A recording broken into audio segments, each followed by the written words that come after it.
A bombshell report has just emerged saying that the head of the investigations department in the IDF Intelligence Corps wrote a serious warning about a possible attack from Hamas that was supposed to be sent to the Prime Minister and the Political Security Cabinet just before the attack on October 7th happened. The IDF just destroyed a massive $145 million 3,000 apartment development in Gaza, capturing dozens of terrorists in the process.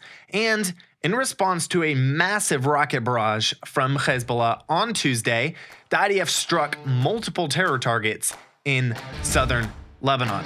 All this and more on today's show. Stay tuned. I'm Justin, and this is the Israel Guys.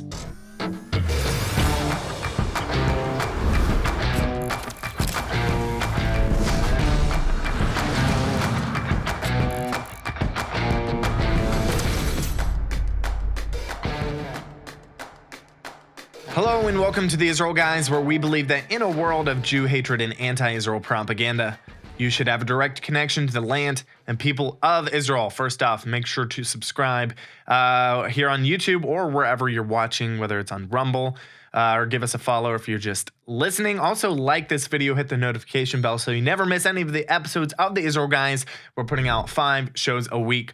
Also, go follow us on our social media platforms on Twitter, Facebook, Instagram. Go give us a follow there. Check out our pages. Before we jump into the news for today, we have an exciting announcement. The Israel Guys are hosting a conference in May. The Israel Summit, May 20th through 22nd, will be hosted at the Sonesta Hotel in Nashville, Tennessee. We'd love to see all of you guys there. This is a super exciting, big conference that we're hosting. We're going to have packed full of lots of really exciting speakers from the heartland of Israel. Already confirmed, we have people like Yishai Fleischer, Jeremy Gimpel, Ari Abramowitz. We've invited former Ambassador David Friedman, people like Caroline Glick, possibly Yair Levy, screening multiple movies, doing live music, watching new videos that we're putting out. Guys, this is going to be a super exciting conference for the Heartland. Make sure to sign up as soon as possible. You can click the link in the description below to sign up for the conference. The time has come to keep God's land, all of it. The whole land of Israel is God's land. That's the theme of the Israel Guys Conference. Super excited. We really want to see you guys there. So click the link in the description below to sign up for the Israel Guys Summit, May 20th through 22nd. I just saw this report, just came out today.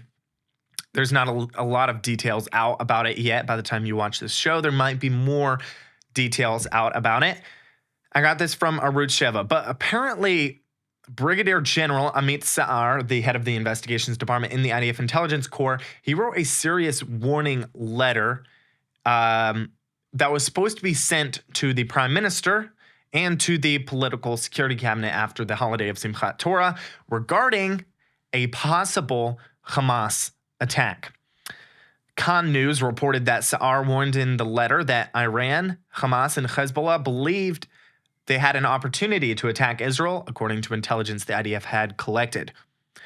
He also stated that the opportunity in question stemmed from the internal conflicts in Israel at the time and the IDF's preparedness at the time.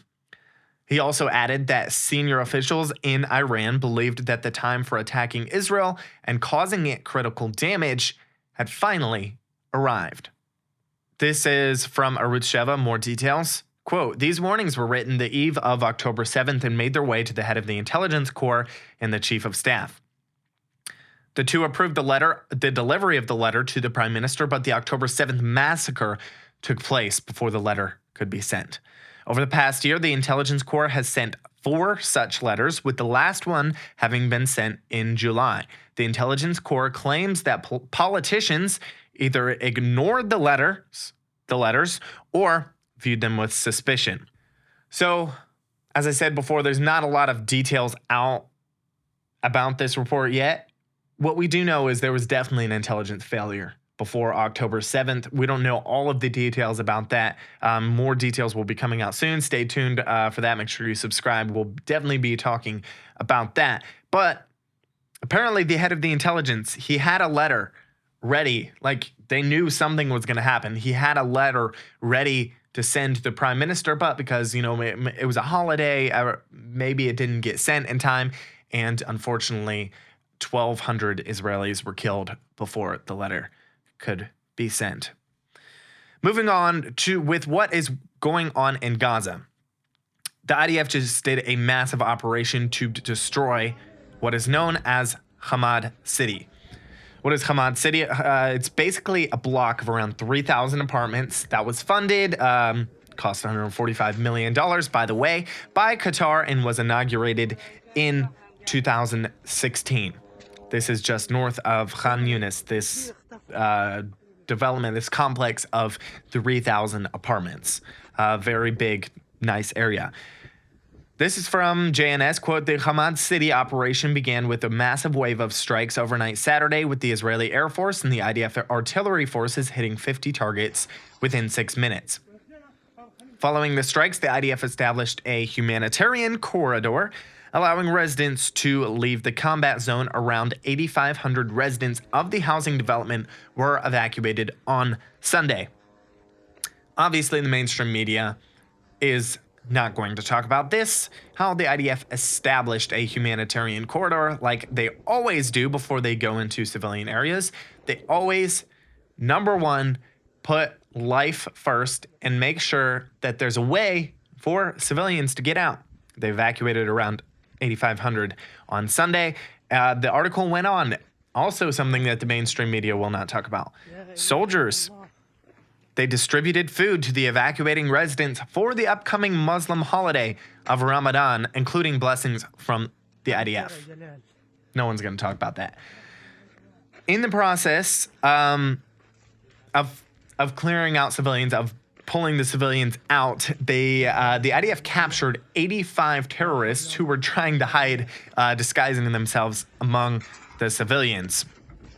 After they encircled Hamad, the IDF did a bunch of precision strikes on terror targets, also taking out terrorists entrenched in civilian areas, also arresting dozens of Hamas and Islamic Jihad terrorists.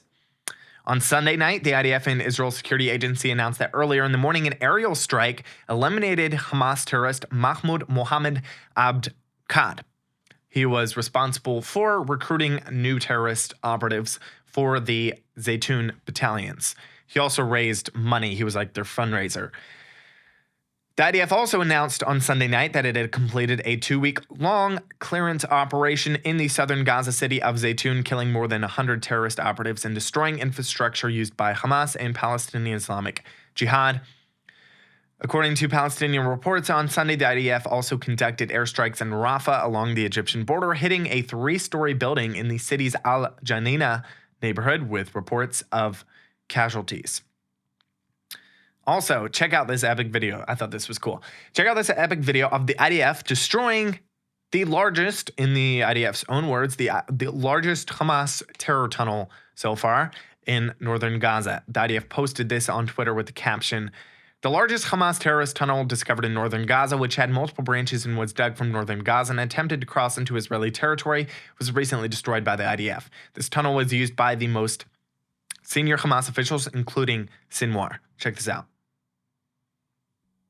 Epic video of destroying Hamas tunnels, the largest Hamas tunnels.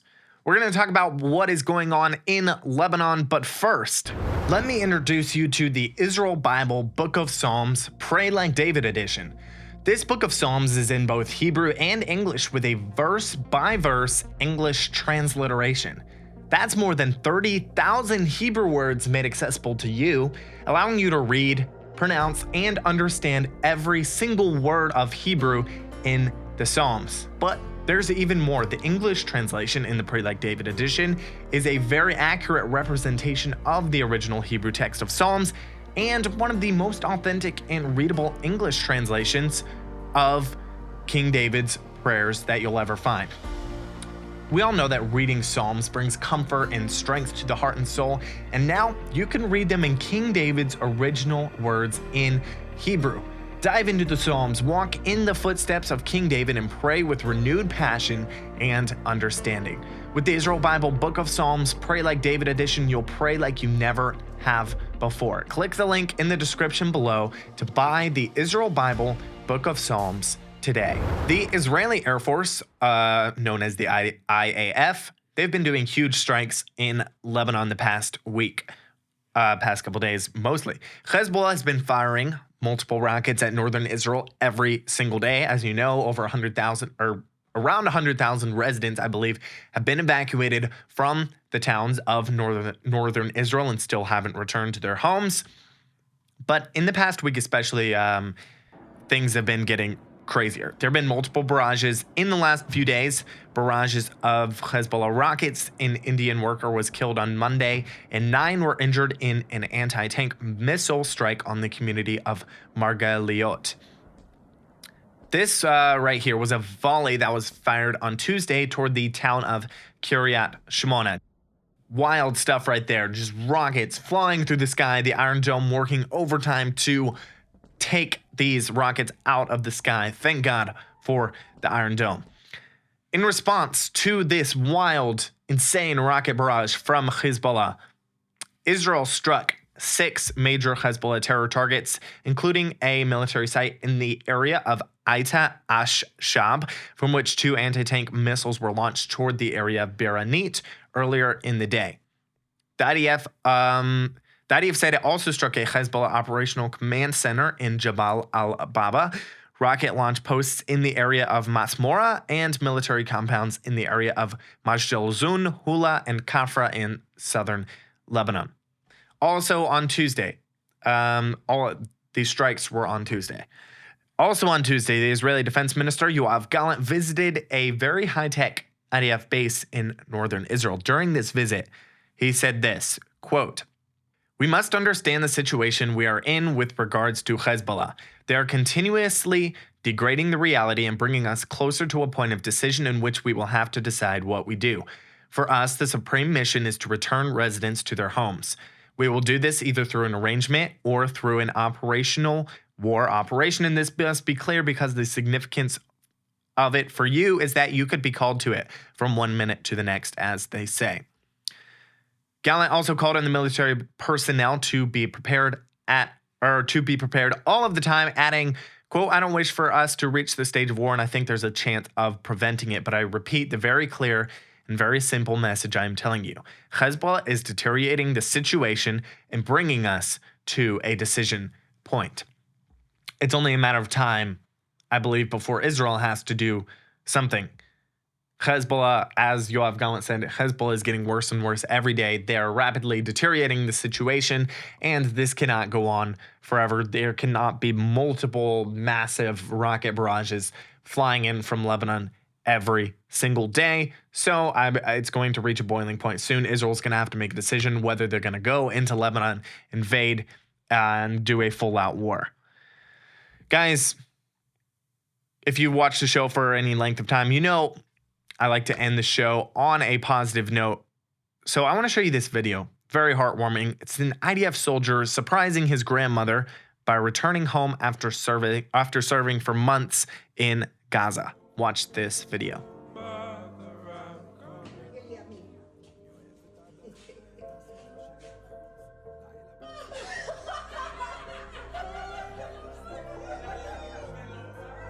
Very heartwarming video, wholesome stuff here from Israel.